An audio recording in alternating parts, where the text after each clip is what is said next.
Well, hey guys, welcome to Bowhunting Soul. Okay, so have I become an ASL fanboy? Maybe, maybe I have. So I got my two bows here. This is the Mushin right over here. They're both St. Patrick Lake longbows, ASLs. They're both 66 inch. This one's the Mushin. That's the backset model.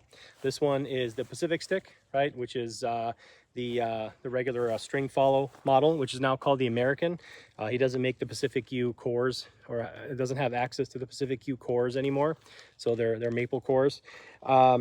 So I got into the ASL thing probably 3 years ago, 2.5 years ago, whenever I bought this thing, right? And it's been a journey. It's been ups, it's been downs. And, you know, I wanted to get good at something that was very, very hard to get good at. Okay. That's just kind of, that's the way I am. I mean, if I see someone have success with something, I'm like, you know what, if that guy can do it, I can probably do it. So it's been a struggle, and it's still a struggle. It's still a struggle. But, you know, I think last year when I said that I was going to commit to shooting my ASLs for hunting season, and not carry anything else, well, that didn't last too long. I ended up carrying the elk cart for most of my hunting. It was better on the ground, and it still is better on the ground. This is a long bow. It's 66 inches compared to 56 inches.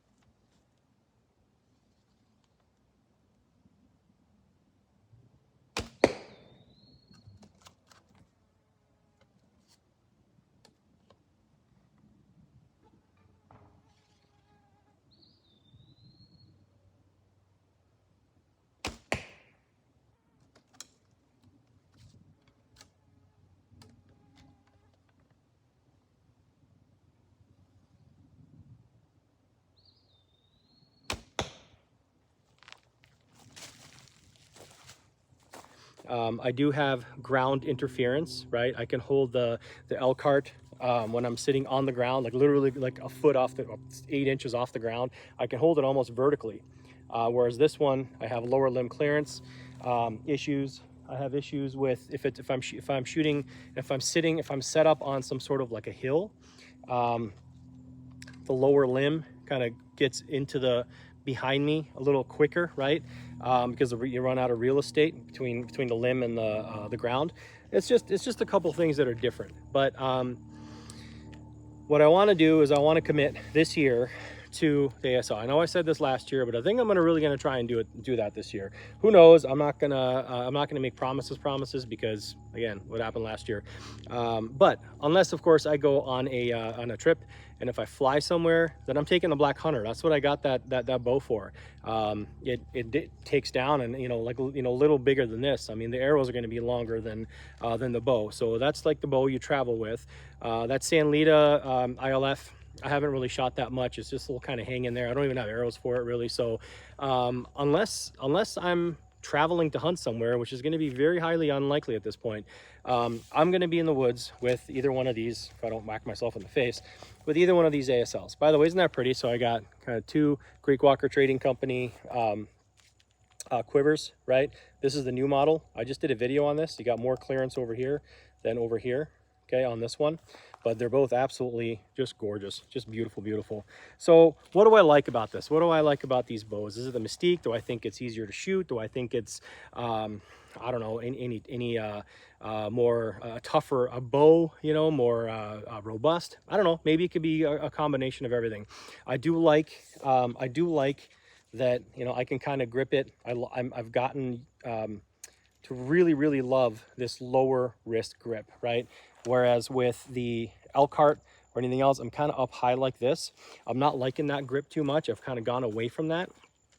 If I do get another elk cart, it will be, I'm going to ask Greg if he can kind of fill that, you know, pistol grip in a little bit and make it a little bit flatter. That being said, you know, I'm on the list for another Mushin. This is 52 at 27. I'm pulling like 26 inches at this point. So I'm lucky if I get to 48 pounds. This one was 44 at 27. But I mean, I'm pulling barely over 40 pounds on this one because my draw length has shrunk so much, just the way I shoot these bows. And that's fine. I really don't care, but I just want to make sure I make up for it in poundage. So I want a Goldilocks bow, right? A few pounds heavier than this, but a few pounds lighter than this, okay? And I think this next bow will do that. Probably going to do a 64-inch Mushin. He offers that, especially if you're only pulling like 26 inches. And I think, you know, but I mean, this is like, you know, 8-10 months, a year down the line or whatever. So it's just basically I'm on the list, but you know, who knows when I'll get it. But till then, I'm going to be shooting these two. Few things I found with these. First of all, I've had a hard time getting a light enough arrow for this, or at least a light enough spine for this. These are 700s, okay? These are 700 spine. I've got 100 grain brass and 200 grain tip, and I think it's a little too much actually. I think I need to back that down to a 150 or a 175. That'll make this a 525 to 500 grain arrow, okay? I know some people say, oh, it might be kind of light, but again, I'm only pulling 42, 41 pounds on this thing barely at this point. So I'm fine with that. I'm, you know, super razor sharp. I don't think it's going to be a problem, broadheads. Super nice to shoot, but you know, I think that there's a point, especially with ASLs, because they don't have that shelf that's cut very much. It's very, very narrow.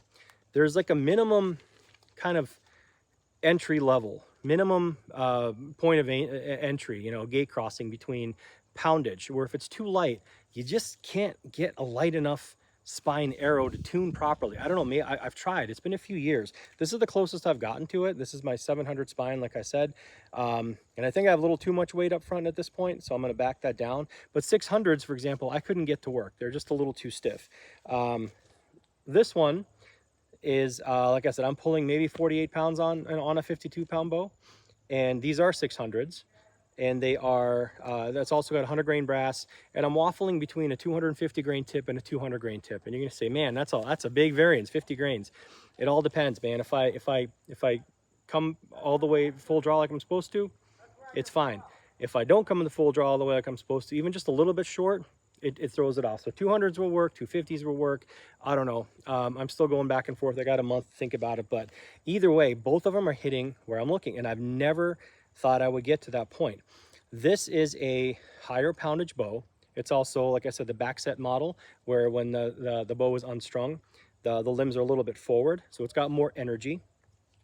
And because of that higher poundage, it is going around this shelf a little bit easier with normal arrows, let's call them, rather than, these are like kids arrows at this point, with a lower poundage. I think there's a minimum entry point with, again, these are my thoughts, with ASLs, where maybe it's got to be 45, 47 pounds and above, where you're going to make normal like 600s or something like that work for you, because it's just putting that much more energy into the arrow, and it's able to go around, you know, flex around the riser.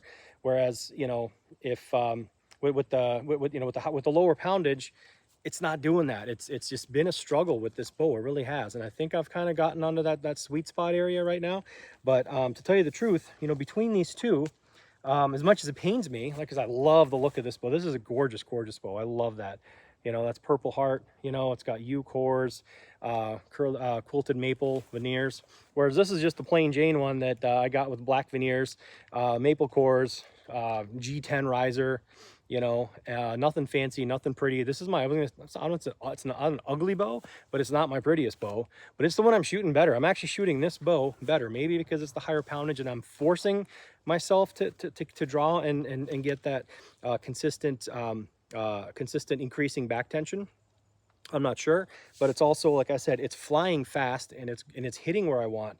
And it's hitting where I want with, like I said, a 250 tip or a 200 tip or what have you, okay?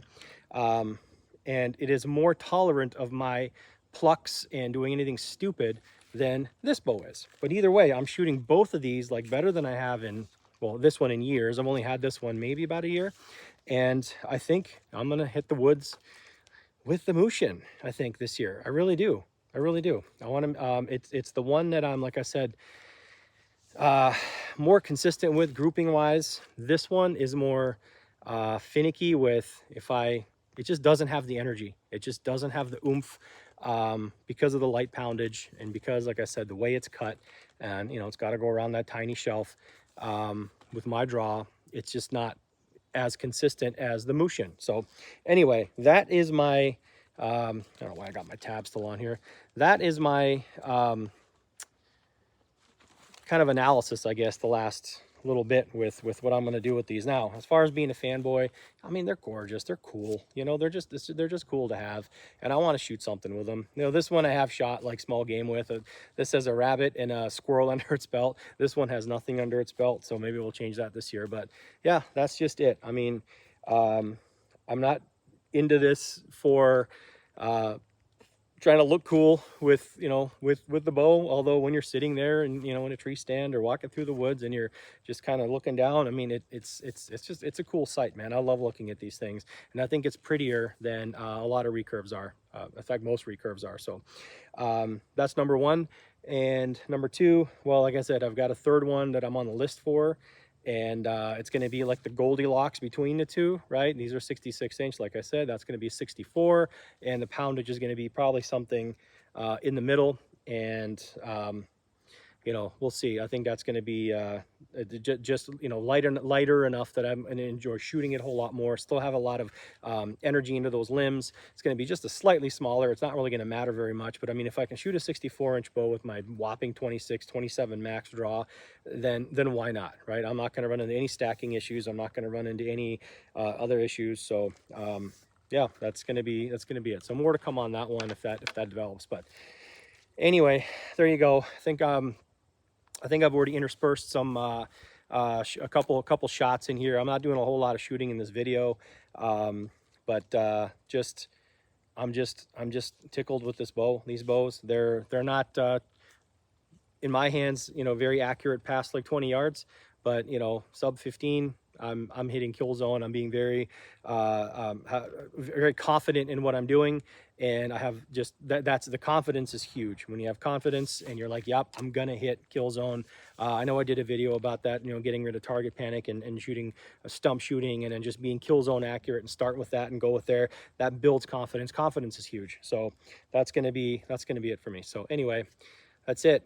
If you see me this year in hunting season and I've got any of these other bows in my hand that are not one of these two, you are welcome to call me a hypocrite, call me out, all that stuff. Doesn't mean I'm not going to do it, but yeah, I'm really enjoying this. And like I said, it comes back to that confidence thing. When I pick one of these up, especially this one, I have confidence that I'm going to hit kill zone where I'm looking, and even if I'm crouched down, full expansion, not full expansion, all that stuff. Whereas with the other ones, I need to be absolutely, like with the elk cart, for example, I need to be absolutely perfect, or else, you know, when I did that elk cart video, I think I likened it like a race car, you know, or like a really high-end sports car. It's capable of such performance, but the margin of error on at the limit is very, you know, very small, and you could lose it, and you're like, oh, how did I get that weird flyer? I'm getting less so with these, and it's just a bow that I want to commit to more this year. It's like personally, I only have one kid, but I suppose it's kind of like you guys if you have multiple children. You know, you don't really love one more than the other, I hope, but you know, it's one of those, you know, you just want to, for a while, you just want to dedicate some more time to one rather than the others, and that's what I'm going to do. So anyway, that's it. Hope you guys like this video. If you've never tried an ASL, go try one.